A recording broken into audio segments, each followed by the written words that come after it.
green flag waves for the formation lap as they head off this great sight and sound of the massed cars for the Richmond and Gordon Trophies race. The front-engine Lotus Climax, the Lotus 16 of Miles Griffiths, is our poleman. The rear-engine revolution is alive on row 1 of the grid with the Coopers of Will Nuttall in the middle and Sam Wilson on the outside. PRM rear engine with Andrew Willis, Cooper Climax of Tom Dark alongside him, but front engine Mazza and Scarab on the 3rd row of the grid in the hands of John Spears and Andrew Haddon, with another front engine Lotus 16 alongside. Behind them, the rear-engined Lotus 18 of Andrew Beaumont and the front-engine, the last front-engine Ferrari Grand Prix cars, the 246 Dinos, Richard Wilson, car number 38. He starts in 10th place. Behind them, a sea of British racing green from Cooper and Lotus, with Manuel Elisab, Katsuki Kubota and Clinton McCarthy on a all rear-engined row, and behind them more British racing green with the number 3 Cooper of Ed Williams and the Connaught B-Type front-engine car of Charlie Martin, car number 22. Coopers of Paul Griffin and Nick Topless, 2 different looking Coopers, a year apart in build, the T51 and the lowline T53, and then Tony Smith in the most regularly and probably most continually competition use Ferrari 246 Dino Formula 1 car. The DBR4 Aston Martin F1 car of David Wenman in that pale Aston metallic, and the Kieft Climax of Nigel Batchelor are 19th and 20th on our grid, which has 28 starters. The C-Type Connaught in the middle of the next route, that's another front engine car with the Maserati 250F of Patrick Blakely Edwards on the outside of Malcolm Cook, and then perhaps the loudest and most raucous on the entire field, the Lancia D50 of Steve Tillack, the American driver, with that fabulous pannier tanked car. The final row of the grid, again, British manufacturers, Coopers and the Connaught of Gareth Burnett, who will be the final car rolling up to the line. So lots of British racing green and lots of front-engined, rear-engine battles, exactly replicating what was happening at the turn of the 60s, 60-plus years ago. So don't forget that although these cars are almost old enough, most of them, to be collecting their bus passes, they will be driven with every bit of the vim and vigour that they would have been in period. These drivers do not gently parade their cars. This is a full-ball race. Respect, because the cars are elderly and open-wheeled, and Goodwood is not Silverstone, but they will be racing absolutely as close as you can imagine. And one of the beauties of these cars, particularly the ones with the engines in the tail, they were the first Formula 1 cars to be truly nimble, provide so many different cornering possibilities. If you're in a Maserati 250F or even that Ferrari 246 Dino, then it's going to be, you have less choice of where you put the car. One car is going to start at the back. Number 8 had a problem getting away. It was last away from the grid. That's Malcolm Cook's Connaught. It was due to start 22nd, so he's not going to lose too much ground. But yeah, two very different looking Connaughts, the B-Type and the C-Type. The C-Type with a sort of high rear tail fin, a very different looking car to the B-Type Connaught that preceded it. See the bright green Aston Martin in the centre of your shot there, just sort of in line ahead of the Connaught, but what a huge car that looks compared to the tiny Coopers that are barely visible alongside their front-engine rivals. 5-second board has been shown, and when the flag drops, the front versus rear engine battle gets underway. Great start from Miles Griffiths, and he just hauls away from the line. The Cooper of Sam Wilson in 2nd place, and up into 3rd goes goes the 250F. A great start from John Spears. Yeah, into 4th actually. First 3 front row getting away, and there was a car that stalled mid-pack. That was the Kieft, and it blocked the Lancia D50 at the back, but they've all got underway. With those first 3, looking at their performance in official practice, you sense they'll go away. What a brilliant shot. Maserati 250F, and then just so much smaller. The little BRM tucked in behind it, and now trying to go past. Car number 2. Tucks down the inside, the number 2 car, and that is Andrew Willis from 4th on the grid, back up to 4th place, but the front row have got away. Miles Griffiths, Will Nuttall, Sam Wilson. Sam Wilson, I think, in 2nd in that trio. No, he is in 3rd place. You can see the cameras on the roll loop, facing forwards, facing backwards. He'll get some brilliant footage. Scarab goes by the Maserati as well. So Andrew Haddon in that pale blue Scarab, 4-cylinder Offenhauser, 2.5 litre engine rather than the 4.5 that they raced with the 6-cylinder IndyCar engines.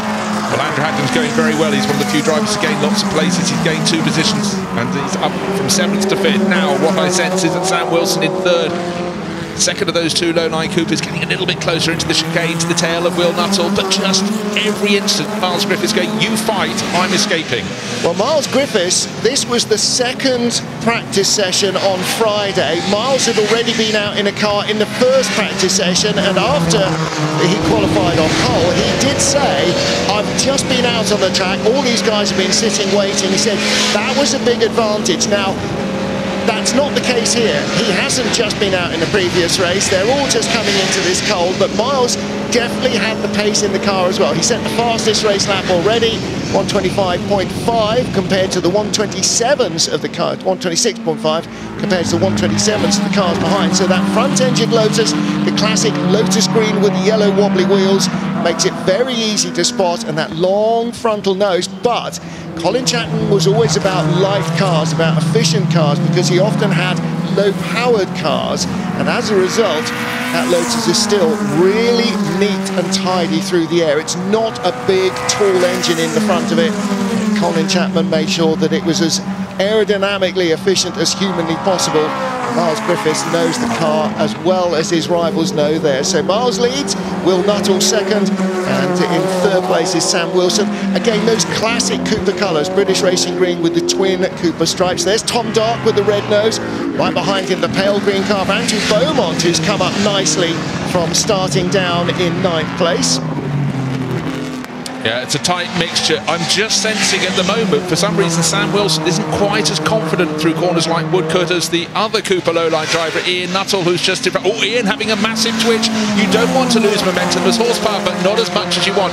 That is really good news for race leader Miles Griffiths. And you were talking, Martin, how he jumped from one category to another in practice. He jumped from a little Lotus 15 sports car, ran down the pit lane into the single-seater. Now, Ian Nuttall, I was right to think that he was going well. He just set the fastest lap of the race, just banged in the fastest first sector, through St Mary's into the dip, up to Labneys, right on the tail of race leader Miles Griffiths in the higher Lotus, the Lotus 16. But with the engine at the back, the grip surely is better. The handling for the 2 Coopers, they're hunting him down.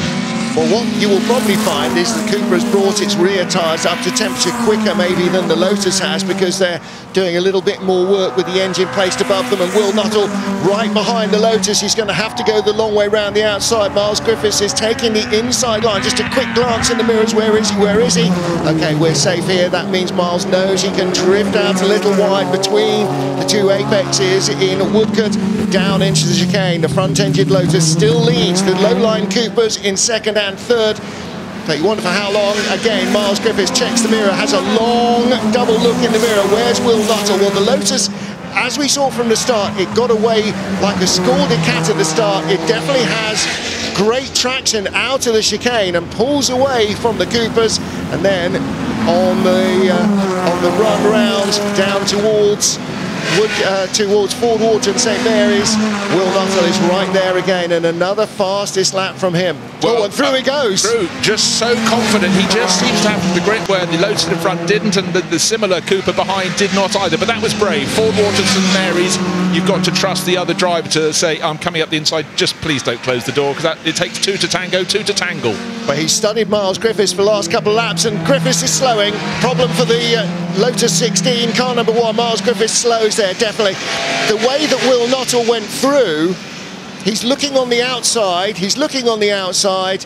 Now, has Miles Griffiths missed the shift there or something? Because the Cooper just went past like Miles had stood on the brakes, which doesn't seem likely, and Griffiths is dropping back. He's definitely got a problem. He's got a problem, but he's still going. But now the battle between the 2 low-line Coopers, Ian Nuttall, well, what was a great move, but perhaps the little assistance from maybe a mechanical malady for the Lotus 16. Could it be a gearbox problem? Well, Miles Griffiths is dropping right back. Look at that again. Yeah, no, that is, you know, the way that he stops effectively in relation to the momentum of the Coopers. He's definitely got a problem. He's not getting the gear that he wants. Well, he's coming into the pit, so everybody else move up. So now into Andrew Haddon popping and banging is riding up the order in the Scarab with the Offenhauser, the small Offenhauser. I was trying to hear if the Lotus was popping and banging, but the Offenhauser came back rattling away so badly, had no way of finding that out. So unfortunately he is out. Let's just clarify. Up into third place is Andrew Willis in the BRM, the little low-line BRM. P48 up to fourth place is the popping and banging Haddon in the Scarab, and up to fifth Andrew Beaumont started ninth. He'll be pleased with progress. That's car number 49 going very well. That's a little Lotus 18 in the pale colours of UDT Laystall. If you're a classic fan, you'll know exactly what those look like. On board then with Sam Wilson in second place. 25 minutes this race, and the pole man only lasted 5 of them. So we've got 18 minutes and a little bit. They go by the Lancia, so that is the car that originally was run by Scuderia Ferrari. Once Lancia retired from Grand Prix racing, the cars were still effectively competitive, and Enzo Ferrari took that programme on and ran those D50s. Such a distinctive car, such a distinctive engine note. And he actually, you know, not the tallest of the front engine cars either. If you put it next to a huge rotation from car number 18. Well, that's the Lotus 18 of Clinton McCarthy. Yeah, monster spin. Almost like whiplashes. It went one way, went the other, and he gained various positions. Unfortunately, he shed them now. Yeah, just ahead of Tom Dark. So that was the battle for 7th. He is still 7th because that's Tom Dark's red nose right behind. However, much closer. So let's see what. Oh my goodness me! That was an epic moment. Pick a side, any side. Tom Dark there, I think, probably hard on the brakes to avoid what he saw was an impending collision. And that was running wide at the kink onto the Lavant Straight. The Lavant Straight, its only straight in name, as you can see, as you get further towards the end, it jiggles left and right, but he was on the grass. He was actually taking the straight line. The track was going either side. But our race leader, Will Nuttall, 3 seconds clear and in second place. Do I sense slowing? Maybe not. Yes, I think I do. Alas, Sam Wilson is now slowing in second place. That car is not looking as dynamic as it normally does. Now, here comes the leader. Now, he's catching another Lotus 16, or the other Lotus 16, but I think you're right. I think Sam Wilson, I mean, look at the energy in the car. Look at the energy here in Tom Dark's car as well. Yeah, and lots of arms and elbows. There was definitely none of that from Sam Wilson. Yeah, well, if he makes it round, I think he'll be in the pits. Yeah, the middle sector, he was down by a mere 8 seconds, whereas the race leader Ian Nuttall went coming in 35 seconds. He went round in 42, and he slowed ever after. As I said very early in the race, it just looked as though Ian Nuttall was much more confident through Woodcote, and Sam was holding it in. Quite a few cars in the pits now there's the as Aston. well. Well, you know, a lot of things about the Goodwood Revival are designed to be period correct. You can't necessarily guarantee the lack of reliability of some of the cars that would have shown it in time. So the DBR4 of David Wenman, car number 4, that's in the pits, and our leader Will Nuttall now out on his own, really out on his own, because in second Andrew Willis is 14 seconds back. In third, Andrew Beaumont is 36 seconds back.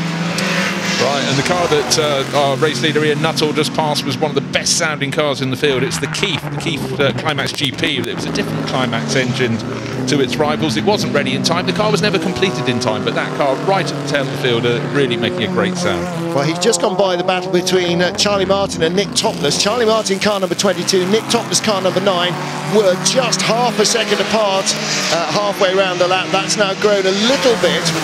Nick Topless in a Cooper in the dark blue with white noseband of Rob Walker, and Charlie Martin in the British Racing Green Connaught B-Type. So that's a proper front engine, rear engine battle. Lots of cars in the pits there. Car number 6, John Spears. I beg your pardon, that's car number 6, not position number 6. That's Gareth Burnett's Connaught B-Type, so that's the car that started at the back, isn't it? It is, and in fact, just looking at the body language in the pits around the Wilson family team, Sam Wilson will not be going back out in the race. No further work was going on that car, so Sam would have been working very hard. Not only that the battling isn't at the front of the field because Ian Nuttall has lost his 2 playmates, but a cracking little battle between Nick Topless, you were talking about, and Manuel Elisab. Yep. Outside the top 10, they're actually fighting over 12th place. It matters not. Battle for 12th spot. There's Charlie Martin just ahead in the British Racing Green Connaught, and a slow Lotus 16. I think that's Thomas Matzenberger. No, it's not. Who's that? car number 19.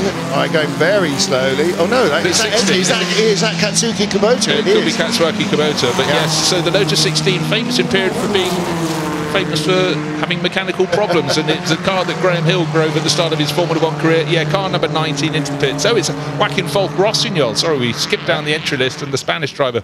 There were some glorious cars trickling in. So true to period, as you said, Martin. Well, Nick Topless in this is for 11th place. Nick Topless in that low-line Cooper with the colours of Rob Walker, RRC Walker. You'll see that on a number of cars here, particularly in the Graham Hill tribute parade later. And then the classic Cooper colours, British Racing Green with those twin Cooper stripes. Of course, everybody remembers them from Mini Coopers, but that was a later application of the Cooper stripes. They were on their single-seaters, on their Grand Prix cars, on their sports cars as well, run by the Works, just to distinguish them from lots of other little British Racing Green cars.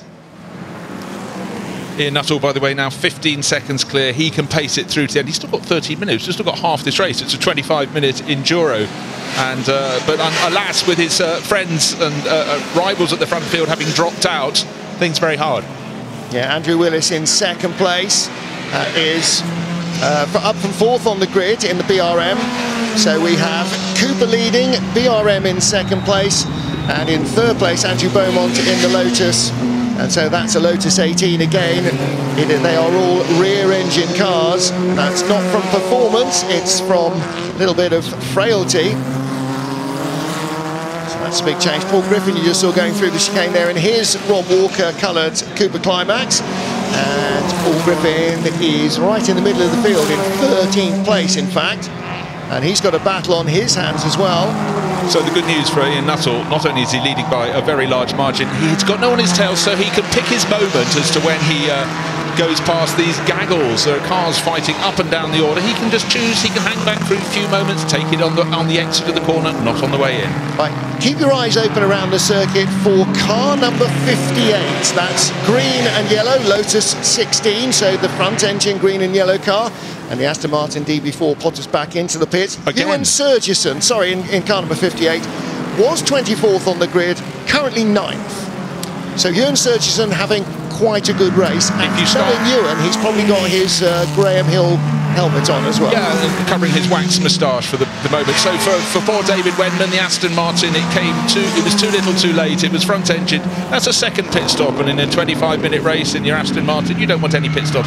Now, great indication there. Nick Topless just going, okay, go up the inside to Manuel Ellis, who says thank you, then remembers he needs to have his hands on the steering wheel through all of Woodcote, so hands back down. So place change there. They could be in the top 10 very shortly. This is 11th and 12th. Just selling Ewan Surgison and having a great race, and Chris has just told me in my ear that apparently Ewan has all the wrong ratios and can't go very quickly down the Lavant Straight. So top gear may not be exactly where he needs it, but he's going very quickly everywhere else from 24th to 9th place. And there is car number 10, our leader, Will Nuttall.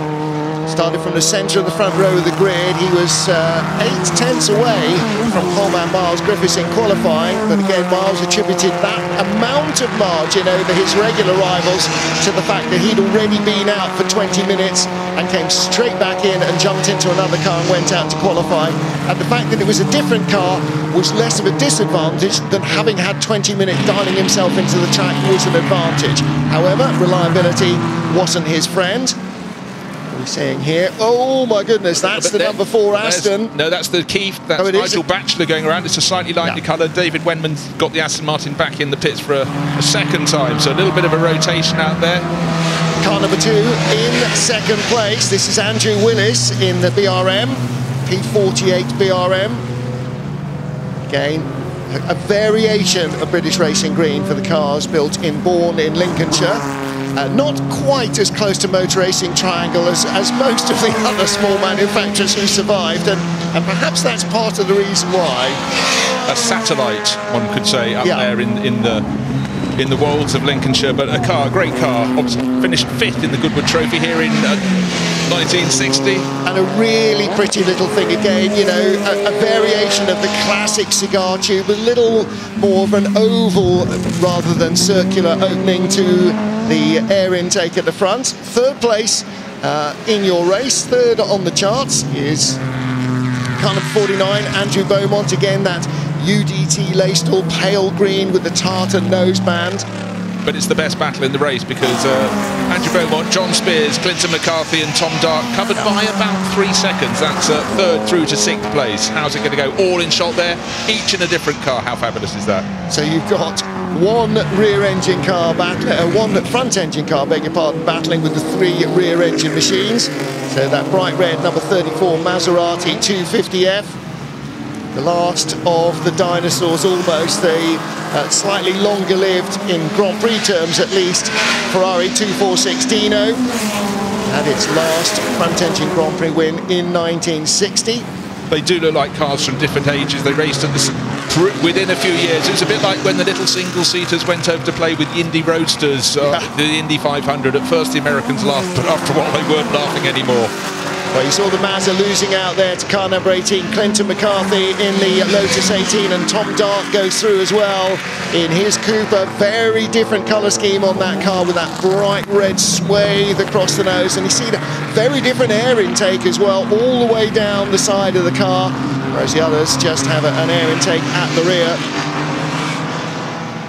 So same basic chassis, but variations, and so much in period. So many of these cars, if you get a Lotus 18 and put it next to another Lotus 18, they were not built to millimetre precision in a big batch, but they would have gradually been built to replace an older car, and with all that they'd learned in the interim. So cars developed even as they were the same effective mark of car. Well, they were handmade cars, don't you?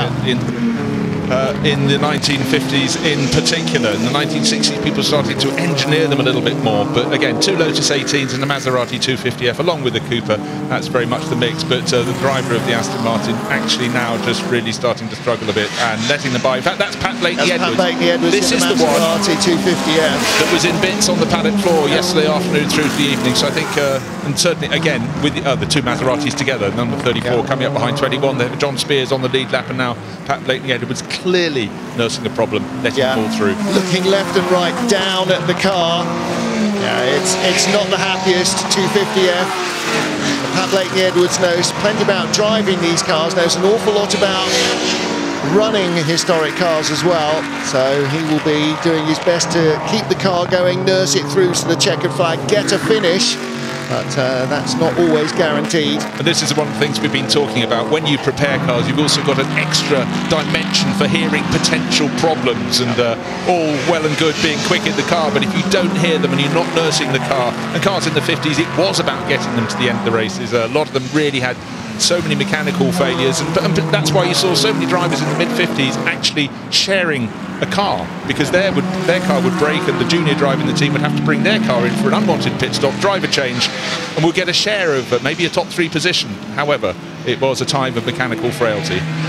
Will Nuttall, the race leader, car number 10, 6 minutes still remaining in the race. He's just put a lap on the car that started in 14th. That's the number 3 Cooper Climax, a Cooper T43 rather than the newer T53 of our race leader, and Ed Williams in that British Racing green car with a silver nose. But out on his own, Miles Griffiths. What's that done to his lap times? Well, his fastest lap of the race was a 1:21.2. He's now circulating at a 1:24.2 pace, so much more relaxed, still keeping the speed up. In fact, he is still quicker than anybody else out there. He is. I don't know if we mentioned this. The Scarab hasn't made it round one of the laps some laps ago now. We heard it popping and banging, and Andrew Haddon, who I think got up to 4th place very fleetingly, clearly not continuing any further. But Ian Nuttall just lap after lap. He's reading them off. 5 minutes remain. The chase, it's not a chase, it's the 2nd place charger is Andrew Willis in that number 2 BRM, and Andrew Beaumont still at that front of the little pack. The 2 Lotus 18s fighting over 3rd place. His is car number 49, and Clinton McCarthy, fittingly in car number 18, is in 4th place, but 2 seconds down those. So going well, but it looks so 3rd place is looking quite safe for Andrew Beaumont. So another good view of Will Nuttall, working with the balance of the car, get it turned in, aim inside the apex, allow the car to drift out wide, keep that momentum up. You don't want to be on the brakes anywhere that you don't have to be. You want to be balancing it on the throttle, keeping that momentum. Still the oral treats, the different cars going past. The Lancia is way down at the back of the field for Steve Tillack. In fact, he's the last of the runners in 19th place, but I just love the fact he comes down every lap with that big pannier tank car, but the fabulous V8 roar in that. It's quite rough, it's quite vicious, quite aggressive. Yeah, it is a glorious sounding thing. Tom Jark just come flying past us, chasing Andrew Beaumont and Clinton McCarthy. And again, you can see PBE, Pat Bakley-Edwards, looking side by side, side to side in the Mazda. There's the Lancia with its Ferrari heritage, Lancia D50. Do need a special technique to get in. I'd suggest a running jump, a bit like a triple jump, run up and then over those panniers into the car and then feed your legs down round the very wide steering wheels. Of course, these cars, the front engine cars, big physical, the wider the steering wheel, the easier it was for the drivers to keep their chest open so they stayed more relaxed, but also to lever the car around the corners. Well, you made the point that cars like this in the early post-war era were very big and physical, and so were the drivers. Guys like Froilan Gonzalez, the Pampas Bull, had the stature of an all-in wrestler, and probably the last racing driver to have the sort of stature of Froilan Gonzalez was the great Jerry Marshall, and that's not entirely unrelated to the fact that he also used to wrestle big hairy cars around a very great deal. But when you look at the size of a rear-engine Lotus or a Cooper, they were absolutely tiny, and so much smaller, slighter drivers definitely had an advantage, and still do, because they haven't gained any more horsepower, they're not any quicker, they may be a little bit quicker, but they still, you know, the driver is a reasonable amount of the all-up weight. Andrew Willis in second place in the BRM. We're looking here at the battle behind. It's just outside the top 10. Charlie Martin, the number 22 Connaught, and tucked in behind. Nick Topless had a great race. He's just been racing with people the whole time. He's a little Cooper low line, so different shapes. But you know what? Even if you're not winning, you're out here on the Goodwood circuit and you've got someone to scrap with. And for some reason, Nick Topless has always been next to another car, so he'll have had a fun time. Yeah, Charlie Martin, the Connaught, look at that, a very much more upright car. I mean, the driver is probably sitting, his backside is probably about shoulder height on Nick Topless behind him. So the Connaught, not the world's most successful Grand Prix car manufacturer. They probably overpromised and under-delivered a little bit with the cars. Was just a year or two behind, and they sort of struggle for finance as well. BRM and Van Wall had a little bit more success. The Connaught fought the brave fight, and one of the last of the Grand Prix front-engine racers. Right behind him, Nick Topless closing in that low-line Cooper. Again in colours of Rob Walker's racing team that had so much success here at Goodwood in period. And Will Nuttall way out front and continuing just to rattle in the quick laps. He's now eased down to 1 minute 25s. So this will be the start of the final lap for our race leader and for everybody else. Andrew Willis in second place, car number 2 at low BRM, and third place still Andrew Beaumont ahead of his rival Clinton McCarthy. Yeah, that gap's gone out from 2 seconds to 5 seconds, but I think for Will Nuttall, he drove really, really well in the opening stage of the race. In that three-way battle, yes, his two rivals dropped out in Miles Griffiths and Sam Wilson, but he was the form driver there. He just seemed more confidence, and of course, he just took the lead. And then the Lotus 16 slowed with Miles Griffiths, and then poor Sam Wilson pulled off, we presume, with a gearbox problem into the pit lane. But Will Nuttall driven supremely well. And again, the body language of the car hardly looks like he's taking it easy, does he? It's absolutely looking gorgeous. Right, just need to find, looking on our charts, suddenly we've got a green arrow pointing upwards next to Ewan Surgenson. So started 24th, they just moved up past 2 runners to get into 7th place, but alas, he's got to find 17 seconds on the last lap to catch John Spears. So I think 7 is as high as he can go. Car number 58, Lotus 16, just like the car that started on pole position, would also fail. That was Miles Griffiths' car, one stuck in the pits, but the car that's going to pass pits next to take the checkered flag is the number 10 Cooper Lowline, the T53, and driven really supremely well there by Will Nuttall through the chicane for the final time. No need for firebooks or histrionics, just push it down the line to the flag. Checker flag is out, and victory in the Richmond and Gordon Trophies goes to Will Nuttall in the end, largely uncontested. Second place though, Andrew Willis for BRM, so British Racing Green, at least of a variety, first and second. as he slips through traffic. He's just gone by Ewan Williams, and Ewan Surchison right ahead of him. So Andrew Willis takes second, and Andrew Beaumont is leading the chase for third place. Here he is with the pale green UDT Lacestall colours, and he's got the Ronnie Peterson replica helmet. So Andrew Beaumont eased clear of Clinton McCarthy, Tom Dark and John Spires in that 250F Maserati, who in fact has already taken the checkered flag because he's been lapped. And where's Clinton McCarthy gone? Because there's Andrew Beaumont. Next car in shot's got a bright red nose. That's Tom Dark. So Clinton McCarthy in that Lotus 18, car number 18, should have been there. Bright green with the yellow wobbly wheels. Well, Dark was just 0.6 of a second down on him, so, and that 5 seconds back from this third place finisher, Andrew Beaumont. But let's look into the background. Certainly we can see the nose of the Cooper, the 23 Cooper of Tom Dark. So third place, there we have it being confirmed as Andrew Beaumont crosses the finish line. Let's look up to the chicane and see who's next. Oh, there's the 18. So Tom Dark comes across the line in front of us, and a spin on the final lap for Clinton McCarthy. Now, whether that was a passing manoeuvre from Tom Dark or whether he went off on his own, hopefully the operators in the truck will find something. He's managed to find a gravel trap, which is quite an art here at Goodwood. It is. The biggest gravel trap is at Lavant Corner, so he did Lavant part 1 but didn't get to part 2. But our winner, comfortably so, brilliant race there from Will Nuttall. He'll be really sad that he lost his 2 likely sparring partners. The first few laps were great, but those 3 cars were the class of the field. So bad luck to Sam Wilson. He ended up back in the pits, and so did Miles Griffiths. And right behind him is the best of the front engine cars. Car number 34, John Spears, who finishes what was going to be 6th, but 5th place because Clinton McCarthy didn't make it round to the checkered flag. So, in fact, at the end of the race, Will Nuttall, such was his pace, he lapped everybody bar the next 3 runners. Yep, absolutely flying. And again, we talked about this at the very beginning of the day. With the Formula Junior race, so too here with these 2.5 litre Grand Prix cars in the Richmond and Gordon Trophies. The more familiar you are with your machine, the more you are going to get out of it. You may not be empirically the fastest driver, it may not necessarily empirically be the fastest car, but that combination of experience and confidence can really make a big difference. So, comfortable victory then for Will Nuttall.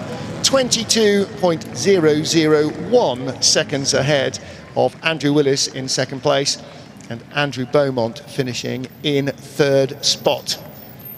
So there is the pretty BRM. Definitely a very well resolved look to that car. The Cooper with the familiar sort of beetle back and that long spinal fin.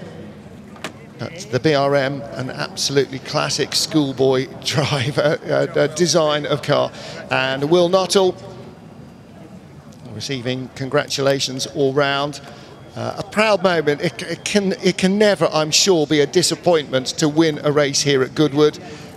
And whatever else happened to his rivals, he did the best he could. So, toodling back in will be Clinton McCarthy in car number 18, the Lotus 18. And again, this car continued through Formula Junior, Formula 2 and Formula 1 careers. Number 49, that's Andrew Beaumont in his UDT Lacestall liveried Lotus. So he comes to receive his garland and his cigar with the blue and yellow helmet of the late great Ronnie Peterson.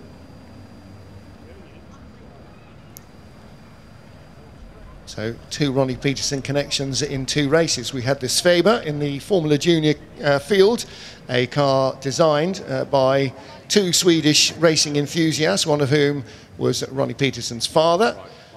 And we have the Ronnie colours on the helmet of Andrew Beaumont. Well, Ed Foster, as ever, is I don't know how somebody who's 6'7" can lurk, but he is lurking. Let's hear from our winners. Andrew Beaumont. Pretty good morning for Andrew Beaumont, I think. 9th to the podium. You would have taken that last night, wouldn't you? I definitely would, yes. I think, I'm not sure what happened. I overtook, I think, about 4 cars, but I think a few others must have dropped out to promote me to 3rd, but I'll take it. Fantastic drive. Well done, Andrew. Thank you. Right, let's squeeze around Andrew Willis. Here we are. I think, Andrew, you had a bit of a lonely race there. I did, but I don't really mind that. You know, I take it any way it comes. So I finished second here before in the Ferrari a few years ago, and it's nice to do it in a BRM, you know, being from Bourne and everything. So yeah, I really enjoyed it. Congratulations. Thank you very much. Talking of lonely races, is it Will Nuttall? That was rather calm and relaxed after the opening stint. Yeah, the opening stint definitely wasn't. I don't think a 16's been around here any faster than Miles was going around at the start. I was looking at the lap times thinking, not sure I've got much more here either. But once they died away, how do you maintain concentration? You just worry all the time. I've been here long enough to know that you've got to get to the end, and it's never a given. So just keep going round and round. Well done, Will. Cheers, thank you very much.